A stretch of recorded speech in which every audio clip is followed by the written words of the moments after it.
רבה, בעלמא דברה חירותי וימליך מלכותי ויצמח פורקני ויקרב ומשיחי בחייכון ובימיכון ובחיי דכל בית ישראל בעגלה ובזמן קריב ויאמרו אמן. יהא שמי רבה מברך לעולם ולעלמי עלמיה יתברך וישתבח ויתפאר ויתרומם ויתנשא ויתהדר ויתעלה ויתהלל שמי דקודשה בריחו לעילה מכל ברכתה ושירתה תושבחתה ונחמתה דאמירן בעלמה ואמרו אמן. יהא שלום רבה מן שמיה וחיים טובים עלינו ועל כל ישראל ואמרו אמן. עושה שלום במרומיו הוא יעשה שלום עלינו ועל כל ישראל ואמרו אמן.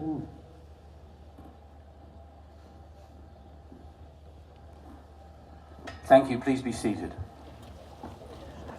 Mr. Edward Mossberg was born in Krakow, Poland in 1926. His entire 13-member family, including his parents and two sisters, were murdered in the Shoah. But miraculously he survived a ghetto and multiple concentration camps. He has spent his life eloquently sharing his story so that we never, ever forget. And even today, at 96 years of age, he continues to do so. For me, he says, every day is the Holocaust. Please welcome Mr. Mossberg.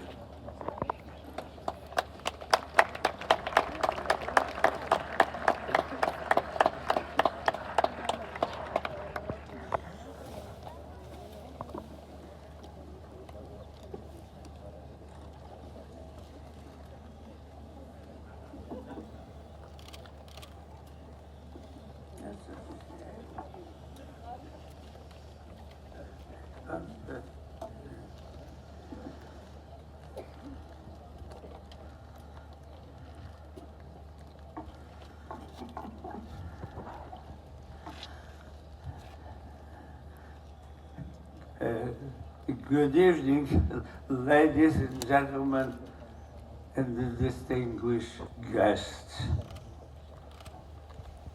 As you know, my name is Edward Mossberg. I would like to say something that we talk about happening on the Ukraine. I feel sorry for those people that are being murdered. But we cannot compare that to the Holocaust. Holocaust was something completely different. I feel sorry for those people, but that's all what I can say. Never compare this to Holocaust. I am a Holocaust survivor. Unfortunately, all the members of my family were murdered by the Germans during the Holocaust. My grandparents, uncle, aunts, and cousin were all murdered by the German in Belzer's extermination camp. My mother was murdered by the German in crematorium number 5 in Auschwitz. My two sisters were murdered by the German and Stuttgart concentration camp. Those camps, as well as all other concentration camps and extermination camps in Poland, were built by the German and Polish soil. In addition, it is important to know Jews were not the only one murdered at the concentration camp, but anyone, regardless of religion or race, who was against the Nazi Party was killed.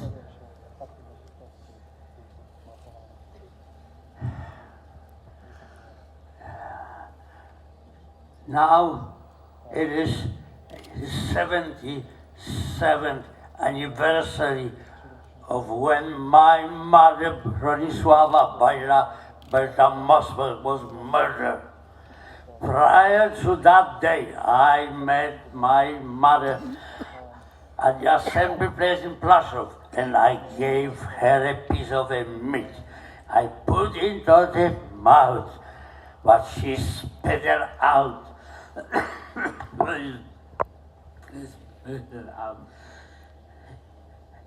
And she said, I cannot swallow this meat because it is tripe, not kosher. And I will not swallow it in memory of her father. The next day she was taken to Auschwitz, where she was murdered at the crematorium number 5. The concentration camp, along with all others, one in Poland, was built by Germans on Polish soil.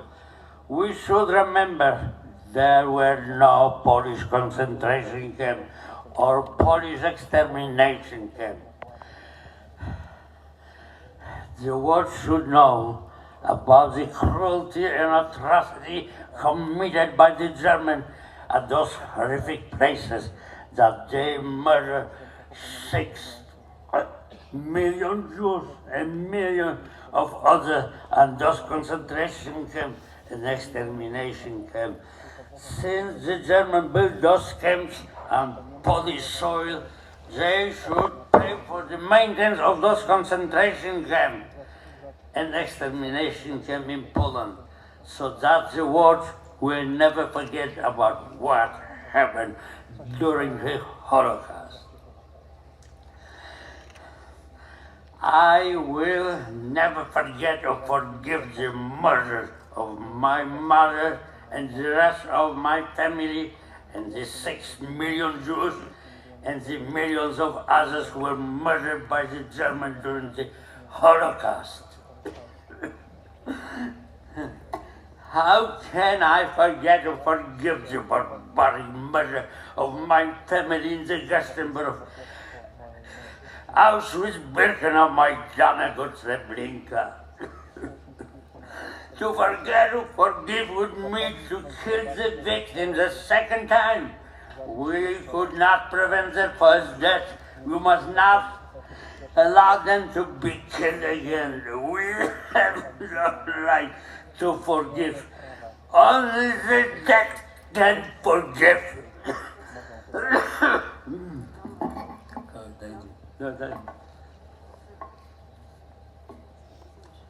What happened? This.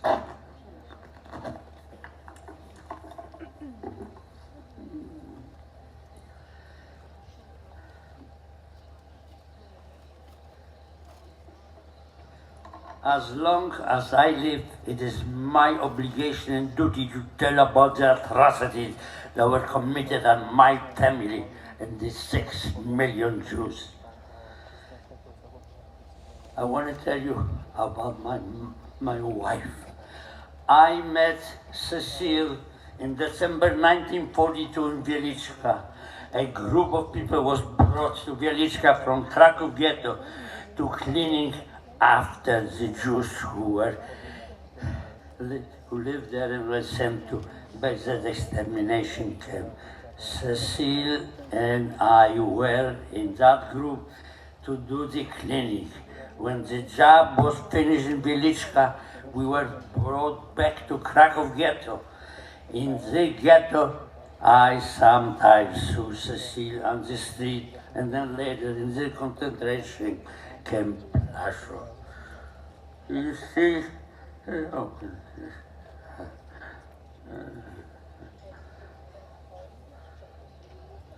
I don't know if you can see it. This is a picture that she gave me in 1942, in December 1942. Okay. And I kept those pictures with some other pictures through all the concentration camp. What is it? While we were in Velichka, people were sending pictures, one of another, and Cecile gave me a picture of herself. In 1945, when we were liberated, I was assigned to live in a museum of Hitler's parents in the town called Leonding in Austria. I went back to Mauthausen to look for my family, and I found Cecile. She was laying on the floor in the barrack because she was sick with a typhoid fever. She had known my sister, so I asked her if my sister were there, and she told me they were not. Before I left the barrack, I lifted Cecile up and put her outside through the window so that she could get a fresh air. I then left and went back where I was living. What is it?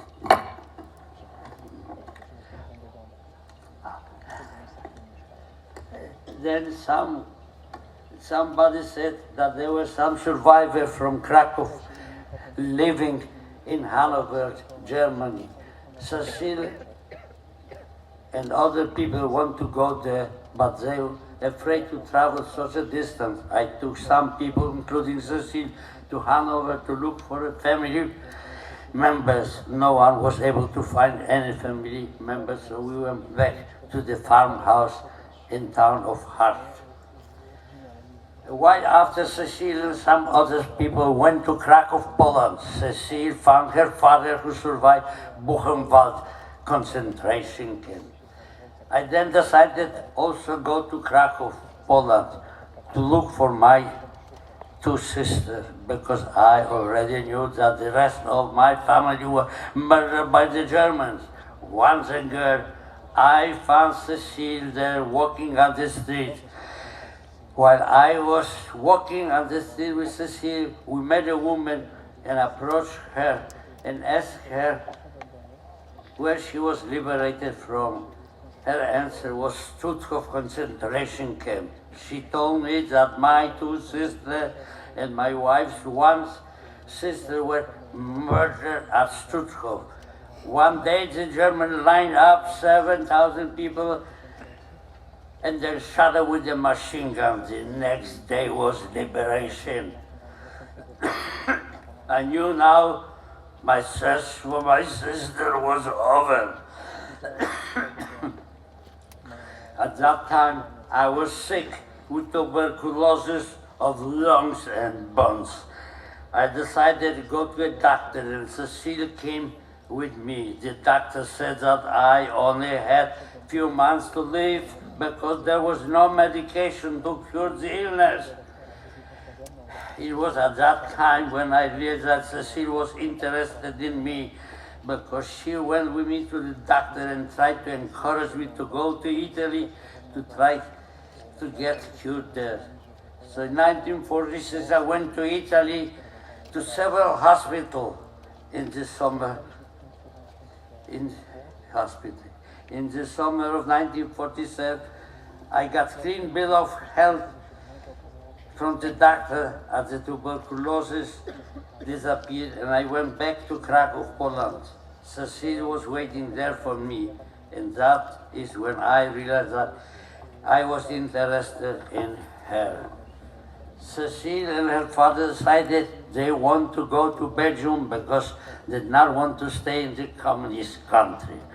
Since I had no one in Poland and I had a passport, I decided to go with them to Belgium. Cecile and I got married on October 26, 1947 in Belgium. And our first daughter was born there. We waited for 18 months until we got our visa to go to the United States. On December 51, we arrived in New York. I was a very rich man at that time. I had my wife, my daughter, and $10 in my pocket. Immediately after it, I started searching for a job because I did not want my wife to work. Her job was to raise the children. In 2019, I received the Commander's Cross of Order of Merit from the Republic of Poland, awarded in honor to the Polish President Duda. I was awarded this honor for helping to establish better relations between the Jewish people and Polish people. I was honored to get this, and I did not expect something like this to happen. What? What?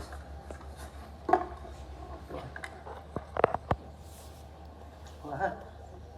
I can hear you. Thank you for listening to me. And I just want you to know about the President Duda. I talked him in to come into this March of Living.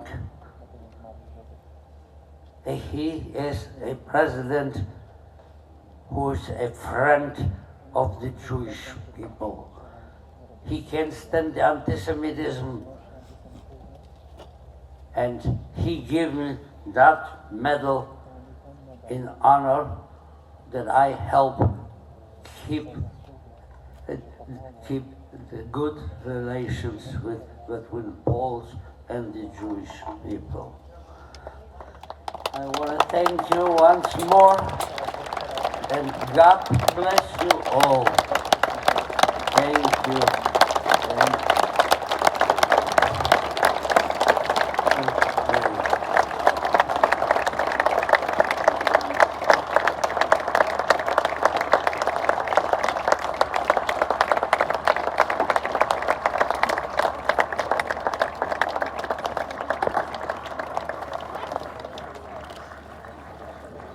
The national anthem of Israel, Tikva, the hope and future of the Jewish people, will be sung to conclude this year's ceremony by Mr. Jonathan Razel and Shai Abramson.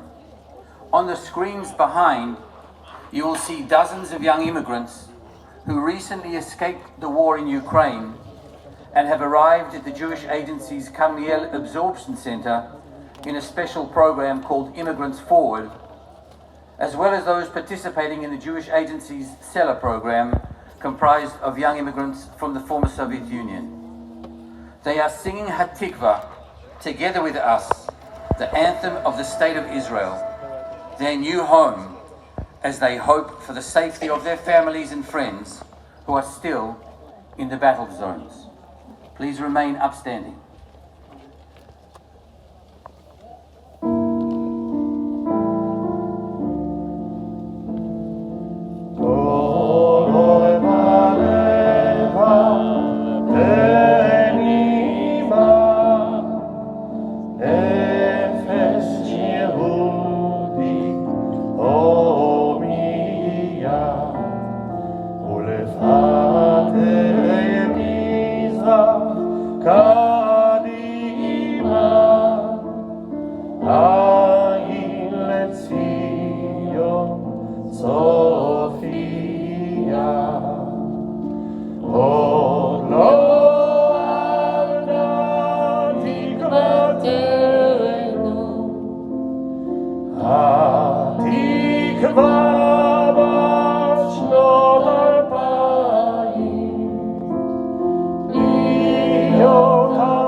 Ladies and gentlemen, this concludes the 2022 March of the Living Yom HaShoah ceremony. Thank you all for participating. May you live in peace and find peace. Tzedchem l'shalom.